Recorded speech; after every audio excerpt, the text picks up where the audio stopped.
Hello.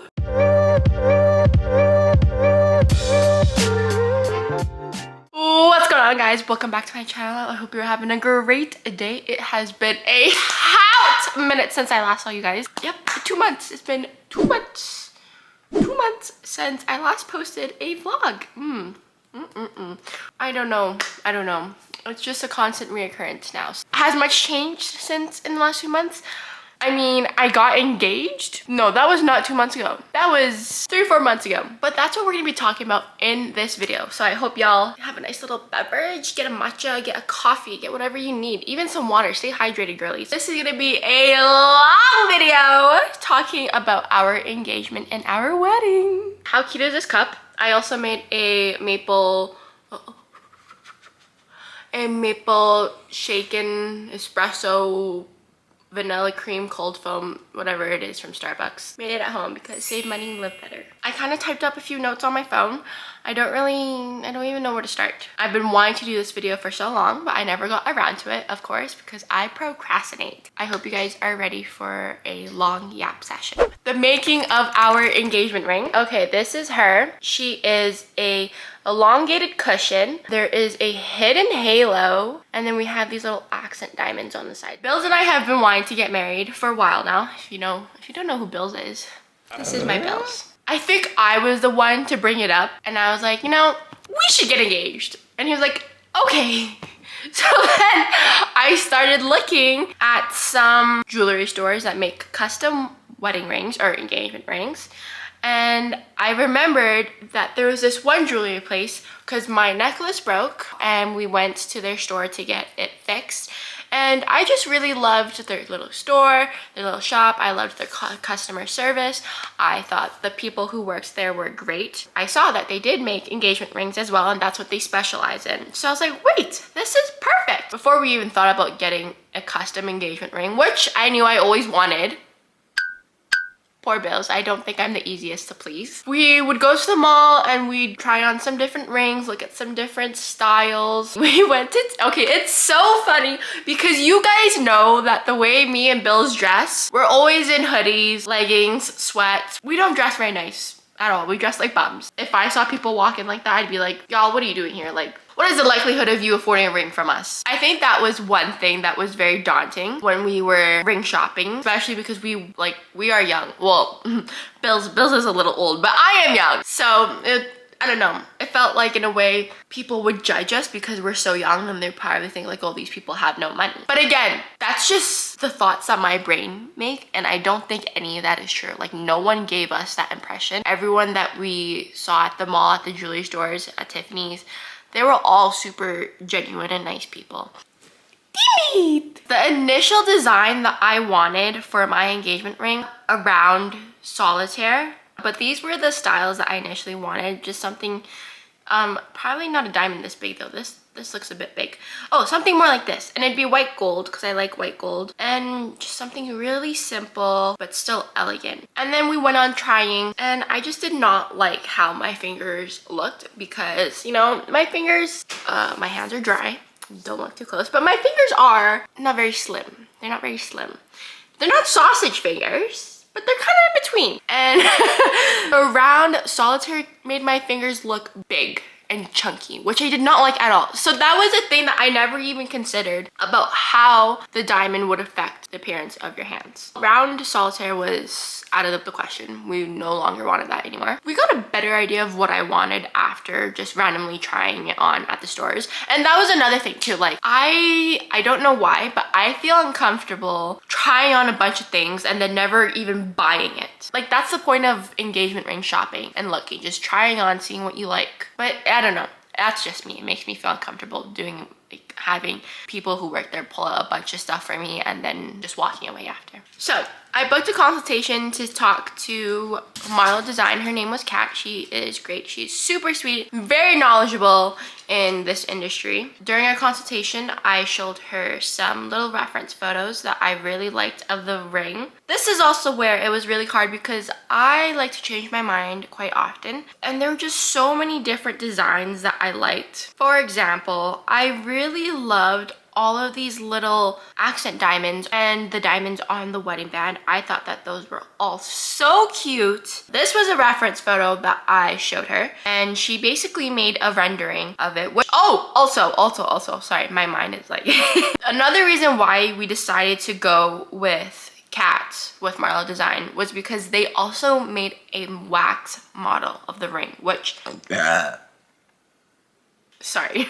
Which was great because then you could physically see like what it would look like on your finger, especially since it is a custom design ring. You want to make sure that it's exactly what you want. You don't want to be getting all these fancy schmancy designs and then they make the ring and you try it on and it's not what you want. The wax model, it gave a better idea of what I wanted. Let me see if I can I found a picture of the wax model with the diamond in it, so I can show you guys even the little renderings that she made. This was also the design that I wanted, which I feel is so similar to the one that I have right now. There's just so many different possibilities when doing a custom design ring. That's why, yes, it has its benefits of like getting exactly what you want, but if you don't know exactly what you want and there's so many possibilities and you're like me who's constantly changing their mind, you'll just never get a ring. Now I forgot what I was trying to find. Oh, yes, the rendering. She would make the rendering right in front of us. We'd sit down with her at her table. She made it on her little monitor and computer, and then she's also able to put it onto a hand. So this was the first design that we did together. I didn't love the placement of those little side diamonds because I feel like it was kind of jagged and kind of random in a way.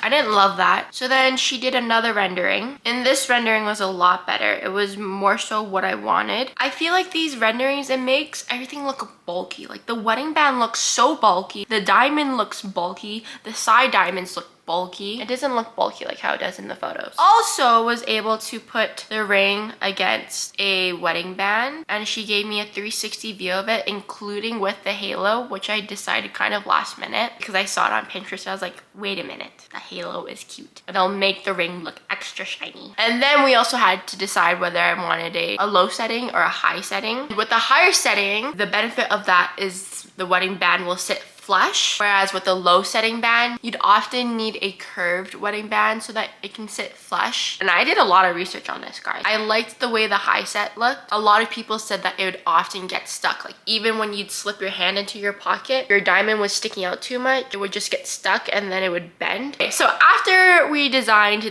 just the band itself, we had to go on to choosing the actual center diamond. Now see, this is another thing. Lab or mine diamonds. This was something that I spoke a lot to about with Billy and with Kat. Blood Diamonds, that movie. Obviously, I did not want a mine diamond if people were losing their lives. But after talking with Kat, she did say there are, of course, regulations put into place to protect people within Canada. Diamonds that are mined are heavily regulated now. Of course, cost too was a big factor because lab-grown diamonds are a third of the cost of mined diamonds.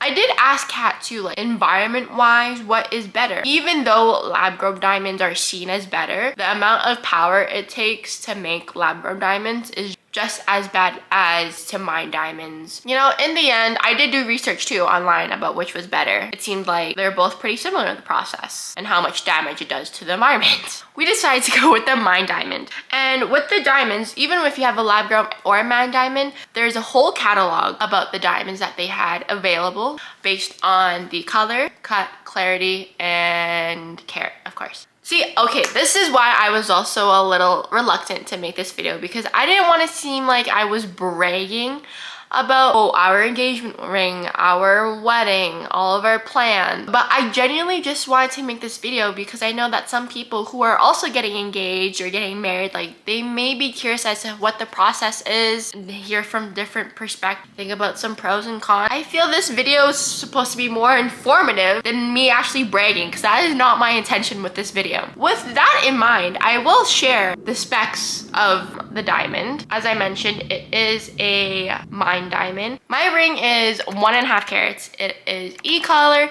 BVS1 for its clarity. A lot of people often think that this is radiant or emerald or something, but it is elongated cushion, and I like that because when I was looking at radiant, it's very, very pointy, which I didn't like. And I like the elongated cushion because it still has like it has soft edges and soft corners. Oh, okay, now we can talk about the proposal. My requirements were it had to be at home. I did not want anyone there besides us and him. I wanted fairy lights. I wanted photos of us. I wanted candles. I wanted rose petals. I wanted a 1 pound cinnamon roll. And I think that was it.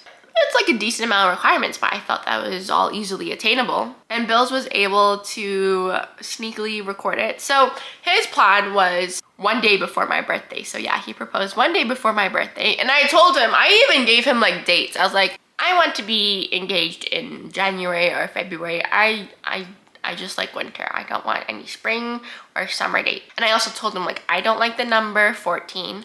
I don't like the number 13. I don't like the number 27. So I was giving him specific numbers that I liked. So as I walked up the stairs, I saw some rose petals, and then there was candles, which were so cute. And then there's Timbit playing with his toy. And Bills did so good with the whole setup with all the fairy lights and the balloons. And then there was petals on the bed. And then I saw the 1 pound cinnamon roll cake. And I was laughing my ass off. Okay, and then I'll play like the actual footage from the camera of the engagement. It was funny because the whole time during the engagement, I was laughing my ass off. I could not stop laughing. And then there's a point when like Bills was constantly trying to get me to come to him. And I would just laugh in his face. I think I just laugh all the time, even when it's like, I don't know what to do. I just immediately start laughing. And then multiple attempts when he tries to get me to shut up. And I won't listen because I'm too busy laughing my face off. And he's trying to give his little speech. And then the most funny part is when he asks me to marry him, but he doesn't even have the ring in his hand. The ring was underneath the bed, which I thought was hilarious. And then afterwards, we just went to celebrate at the keg. Yeah, so I think that's the engagement. Okay, now let's move on to me proposing to Bills. Because Bills and I are, I wanted to propose back to him. So this is where I spent a lot of time kind of deciding like what wedding band to get him. A lot of these designs, like they were very similar. Like, and I did discuss with him like which ones do you like, and we did try them on as well when we were at the malls or when we were at Marlin, just so that he can get an idea of what he liked. And the one we decided to go with was this one. This is tungsten. You would think it would be so easy to find online. It was so hard to find online, especially with these little beveled edges. Like, do you see how the edge is like slightly, I don't know what that means. And then I went to the mall. I walked around the whole mall. I went to probably 6 stores. No one had anything. And then there was this new jewelry store that opened, and I walked in and they didn't have anything in store, but he checked his online catalog and they had the exact ring. I was so happy. So I got it for him. I also got it engraved. It says Wobbs plus son, which is me and him.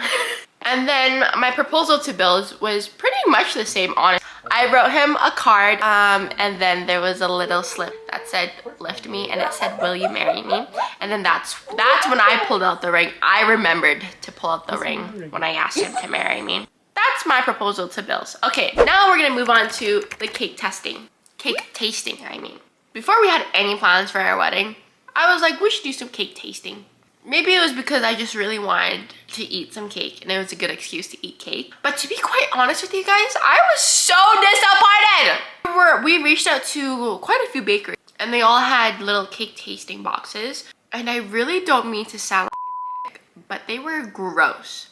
They were disgusting. The first one we had, I have notes in here, guys. I have notes that I typed up because I wanted to make sure that our wedding cake was exactly what we wanted and was super yummy, because I'm a big dessert girly. Like, this was obviously really important to me. So the first one we had was a Victoria sponge, which is just a vanilla cake with some strawberry, some kind of strawberry jam in the middle, and then vanilla frosting.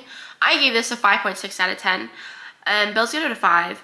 And a lot of these cakes that he was trying, he was getting pissed off, like genuinely upset, because he said it all tasted like shit. Okay, I have some direct quotes here.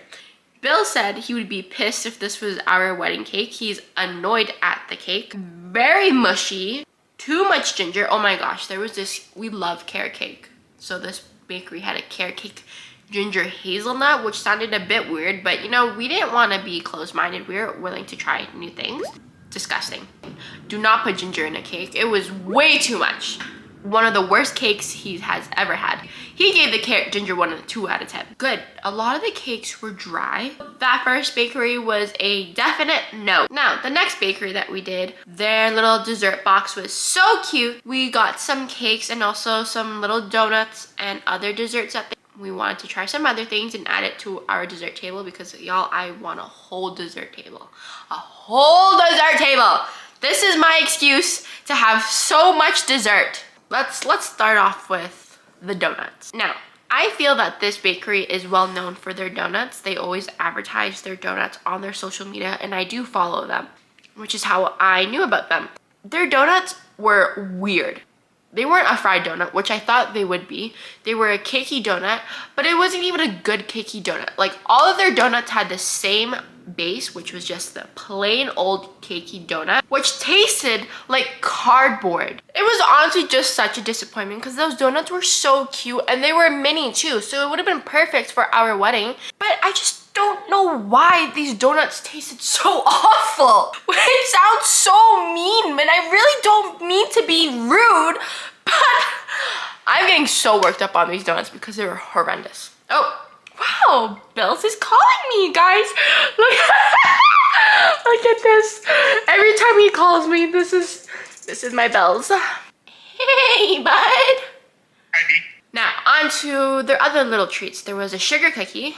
I also just don't remember that one being good. I remember the cookie itself was hard and almost stale, which is not what you want for a sugar cookie. And it had fondant. I do not like fondant. Okay, the macarons were decent. Again, nothing special. The little sugar cookies, or not the sugar cookies, those little cookie sandwiches though, those ones were yummy. I really liked the texture of their cookies because they were a little chewy and the outside was crispy. Only thing was that it was a little too sweet. Then they had some kind of cheesecake Oreo brownie. That was very yummy. Bills loved it. I did think that it was a little too fudgy and dense, almost where it was like mochi, borderline hitting texture of mochi. But the flavor was very yummy, super unique. Now, onto the cake. The red velvet one, I liked the flavor. It was dry. And I liked the cream cheese, but it was too sweet. The cinnamon bun was better. The frosting was very yummy, but again, it was too sweet. The cake was dry. So the last one we did, we had to drive about an hour away. She does specialize in just wedding cakes. And her little cake tasting was interesting because her cake box would have the different cakes and then the frostings would be on the side. So that way you could like make a little mix and match, make your own combos, which was nice. I will say that her cakes were significantly better than the other ones. The only one that we did not like was the lavender honey. This was our first time trying this flavor, so it's a personal preference, but we thought it was disgusting. This bakery we gave very high ratings. Was this the best cake I've ever had? No, but it was significantly better than the other ones, so we reached out to her. So my vision for cake was, I feel, very simple. Just a little texture on the side. I don't even want flowers, I don't want glitter, I don't want sprinkles, I don't want any of that. I just want plain white cake and a little dog figurine. So I reached out to her for a quote for I think it was a 3-layered cake, including delivery, was $1,300, I think. $1,300 for a cake that feeds 70 people. So that was our experience with getting a cake. Our verdict now is I will be making our wedding cake. It seems like I'm going to be making our whole dessert table. That's what I want to do. Let's talk about venues, okay? Let's talk about venues, which is probably one of the most costly things when it comes to a wedding. Okay, the first venue that we saw. Now, a lot of these venues, for our venues, we had a few criterias. Budget was a factor. We didn't want to be spending too much on it, but if it was exactly what we wanted, then I think we'd be more likely to spend that extra few $1,100 on it. Another important criteria, we wanted Timbit to be there, so the venue would have to allow pets, which is definitely an issue for a lot of venues. I found this one place. We really liked how it looked so far. It had such a cool open space. We loved the brick. Well, sorry, I don't know if we loved the brick, but I loved the brick. I loved all the little lighting fixtures, those little chandeliers. I liked that I had a main entrance and there was lots of parking across the street.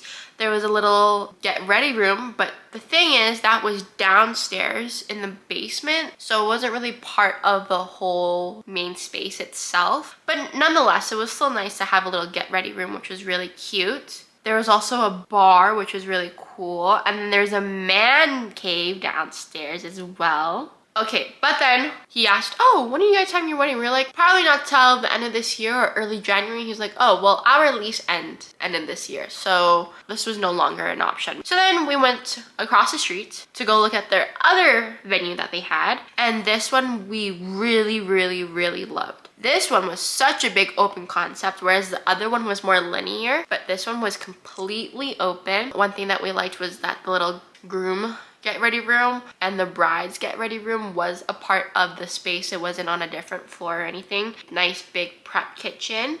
They had an outdoor space for any of our family or friends who... One of the cons of this venue was that because we don't plan on having a formal sit-down food service, Timbit was not allowed to be wandering around. He would have to be locked up in a kennel in one of the rooms. Not only that, they also said you would have to hire a professional to watch after him.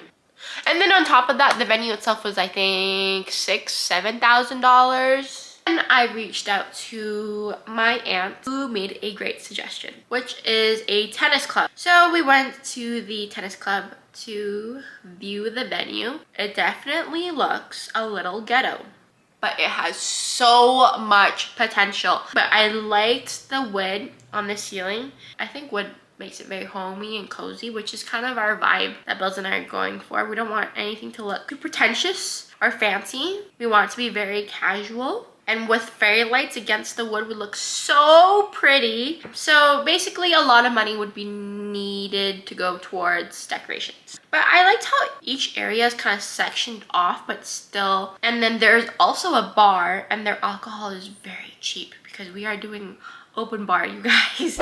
I'll show you guys my little Pinterest board for my decorations that I have. Ever since I've been planning the wedding, I have been pinning stuff non-stop. One thing that I'm not too sure about is whether I want a balloon garland like this and a big welcome board. I know this is engagement party, but we can change it to be wedding celebration or whatever. Yeah, I don't know if I want this because one, it's expensive, and two, I also just don't know where we would put this. And then see, oh, this is exactly what I was thinking, envisioning. The fairy lights against the wood. I love how that looks. And then we need a backdrop to put on the left where we'd have our DJ to cover up all their awards and plaques and signs. Or even like these lanterns with some greenery.